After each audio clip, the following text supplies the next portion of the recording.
आईने में कैद आत्मा। रात के करीब 11 बजे थे। देहरादून की सुनसान पहाड़ियों के बीच एक पुराना गेस्ट हाउस खड़ा था। लोग कहते थे उस गेस्ट हाउस का कमरा नंबर 13 कभी बंद नहीं रहता, क्योंकि वहां कोई रहता ही नहीं था। फिर भी हर रात उस कमरे की खिड़की में किसी की परछाई दिखाई देती थी। मेरा नाम आरव है। मैं एक यूट्यूबर हूं। हॉन्टेड जगहों की सच्ची कहानियां रिकॉर्ड करना मेरा काम था। लेकिन उस रात जो मेरे साथ हुआ, उसके बाद मैंने कभी कैमरा अकेले नहीं उठाया। मैं अपने दोस्त करण के साथ उस गेस्ट हाउस पहुंचा। गेस्ट हाउस का मालिक हमें देखते ही घबरा गया। बेटा, रात में कमरा नंबर 13 मत खोलना। मैं हंस पड़ा। अंकल, हम भूत पकड़ने आए हैं, उनसे डरने नहीं। बूढ़ा आदमी चुप हो गया, लेकिन जाते जाते उसने एक बात कही, अगर शीशे में कोई दिखे तो उसकी आंखों में मत देखना। उसकी बात सुनकर करण डर गया, लेकिन मैंने कैमरा ऑन किया और रिकॉर्डिंग शुरू कर दी। पूरा गेस्ट हाउस अजीब तरीके से शांत था, इतना शांत कि अपनी सांसों की आवाज भी डराने लगी थी। हम धीरे धीरे सीढ़ियां चढ़ते हुए तीसरी मंजिल पर पहुंचे। वहीं सबसे आखिरी में था कमरा नंबर 13। दरवाजा आधा खुला हुआ था, जैसे कोई अंदर हमारा इंतजार कर रहा हो। मैंने दरवाजा खोला। कमरे में धूल जमी थी। दीवारों पर पुराने खून जैसे काले निशान बने हुए थे, और कमरे के बीचों बीच रखा था एक बहुत बड़ा पुराना आईना। उस आईने पर सफेद कपड़ा ढका हुआ था। करण ने डरते हुए पूछा, क्या हमें ये खोलना चाहिए? मैं हंस पड़ा। यही तो असली कंटेंट है। मैंने कपड़ा खींचकर नीचे गिरा दिया, और तभी पूरा कमरा अचानक बर्फ की तरह ठंडा हो गया। आईना बिल्कुल साफ था, लेकिन अजीब बात यह थी, उसमें सिर्फ मैं दिखाई दे रहा था। करण गायब था। मैंने पीछे मुड़कर देखा। करण मेरे पीछे ही खड़ा था, लेकिन आईने में वो नहीं था। आरव, ये ठीक नहीं लग रहा। करण की आवाज कांप रही थी। तभी आईने के अंदर मेरे पीछे किसी और की परछाई दिखाई दी। लंबे काले बाल, सफेद चेहरा और पूरी काली आंखें। मैंने तुरंत पीछे देखा। वहां कोई नहीं था, लेकिन फिर आईने के अंदर वो औरत धीरे धीरे मुस्कुराने लगी। उसकी मुस्कान इंसानों जैसी नहीं थी, जैसे कोई जानवर शिकार मिलने पर मुस्कुराता हो। अचानक करण जोर से चिल्लाया, आरव, पीछे देख। मैंने पलट कर देखा। कमरे का दरवाजा अपने आप बंद हो चुका था, और खिड़की के बाहर कोई लगातार शीशे पर हाथ मार रहा था। टक टक टक। हम दोनों भागकर दरवाजा खोलने लगे, लेकिन दरवाजा नहीं खुला। तभी आईने से आवाज आई, धीमी टूटी हुई आवाज, मुझे बाहर आने दो। मेरे हाथ कांपने लगे। करण रोने लगा, ये मजाक नहीं है आरव, चल यहां से।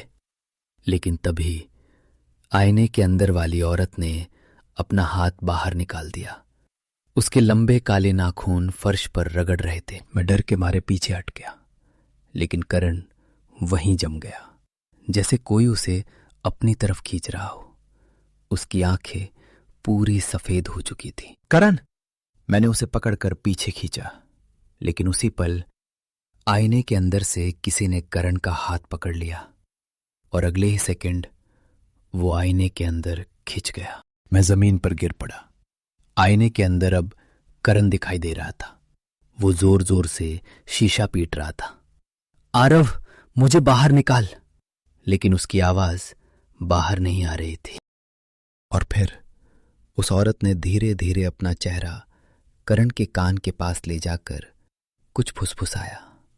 अगले ही पल करण का चेहरा डर से टेढ़ा हो गया, और उसका शरीर अंधेरे में गायब हो गया। मैं पागलों की तरह दरवाजा पीटने लगा। तभी अचानक दरवाजा अपने आप खुल गया। मैं बिना पीछे देखे भागने लगा, लेकिन भागते समय मुझे पीछे से वही आवाज सुनाई दी, तुम अपने दोस्त को छोड़कर जा रहे हो। मैं रुक गया, क्योंकि आवाज करण की थी। धीरे धीरे मैंने पीछे देखा। कमरे के अंदर करण खड़ा था, लेकिन उसकी आंखें पूरी काली थी और उसकी मुस्कान बिल्कुल उस औरत जैसी। वो धीरे धीरे मेरी तरफ बढ़ने लगा। आरव, अब तेरी बारी है। पूरा गेस्ट हाउस जोर जोर से कांपने लगा। दीवारों से खून बहने लगा और सारे शीशों में वही औरत दिखाई देने लगी। मैं नीचे भागा। गेस्ट हाउस का मालिक मंदिर के सामने बैठा मंत्र पढ़ रहा था। मुझे देखते ही बोला, तुमने आईना खोल दिया ना? मैं चिल्लाया, वो क्या है? बूढ़े आदमी की आंखों में डर साफ दिखाई दे रहा था। वो औरत नहीं, एक आत्मा है। 20 साल पहले उसने इसी कमरे में आत्महत्या की थी। मरने से पहले उसने अपनी आत्मा उस आईने में बांध दी। जो भी उसकी आंखों में देखता है वो आईने के अंदर कैद हो जाता है। मैंने कांपते हुए पूछा, करण को कैसे बचाऊं? बूढ़ा आदमी चुप हो गया, फिर बोला, आईना तोड़ना होगा, लेकिन ध्यान रखना, आईना टूटने से पहले अगर उसने तुझे छू लिया तो तू भी हमेशा के लिए उसी में कैद हो जाएगा। मैं हथौड़ा लेकर वापस तीसरी मंजिल की तरफ भागा। पूरा गेस्ट हाउस अब अंधेरे में डूब चुका था। कमरा नंबर 13 अपने आप खुला हुआ था, जैसे कोई अंदर मेरा इंतजार कर रहा हो। मैंने कमरे में कदम रखा। आईने के अंदर अब सैकड़ों चेहरे दिखाई दे रहे थे। सब लोग मदद मांग रहे थे। उनमें करण भी था। आरव, जल्दी। तभी वो औरत धीरे धीरे आईने से बाहर निकलने लगी। उसका शरीर आधा शीशे के अंदर, आधा बाहर था। उसकी आंखें सीधे मेरी आंखों में घूर रही थी।